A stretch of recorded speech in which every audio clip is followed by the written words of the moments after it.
স্বপ্নবিহীন মানুষ এই পৃথিবীতে খুঁজে পাওয়া খুবই কঠিন। সবার স্বপ্ন পূরণ হয় না। কিছু কিছু স্বপ্ন থেমে যায়, বিভিন্ন কারণে থেমে যায়। কিছু কিছু স্বপ্ন কিছু মানুষের কারণে নষ্ট হয়ে যায়। কিছু কিছু প্রাণ অল্প দিনে অল্প সময়ে বিনাশ হয়ে যায়। তেমনটি ঘটেছে লিবিয়া থেকে গ্রিস যাওয়ার পথে 18 জন বাংলাদেশি সমুদ্র পথে নৌকা ডুবে মারা গেছেন।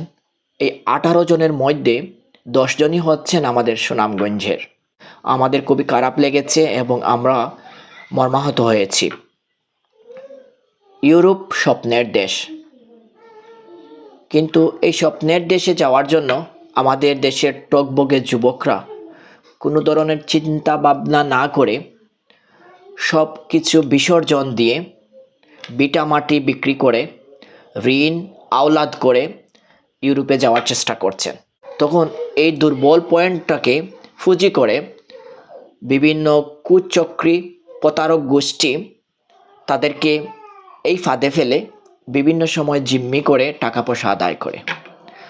তো তেমনই একজন স্বপ্নবাজ পুরুষ, ওনার জীবন হিস্ট্রি আমি আপনাদের সামনে তুলে ধরব। আমার শ্রদ্ধাভাজন বড় ভাই, যিনি এসএসসি পরীক্ষার পর থেকে স্বপ্ন দেখতেন ইউরোপ যাবেন। তখনকার সময় ইউরোপ বলতেই আমরা বুঝতাম যে ইউকে বা লন্ডন। তো তখন থেকে এসএসসি পাস করার পরও কিন্তু উনি ইউরোপ যাওয়ার জন্য যত ধরনের প্রচেষ্টার প্রয়োজন করেছেন, কিন্তু বারবার ব্যর্থ হয়েছেন। কারণ হচ্ছে ওনার ওই জায়গায় অর্থাৎ কপালে লেখা ছিল না, যার কারণে উনি যেতে পারেন নাই।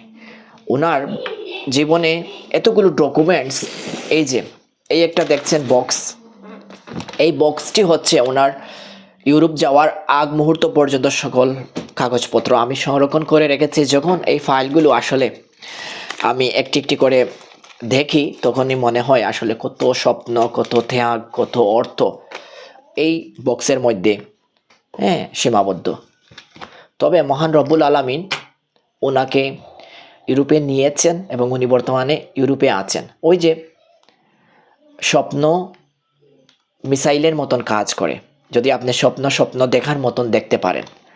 কথাটা সত্য। আসলে মহান রব ওনার এই কথাটা শুনেছেন এবং উনি বর্তমানে ইউরোপে আছেন। কিন্তু আমি আজকে আপনাদেরকে এই ইতিহাস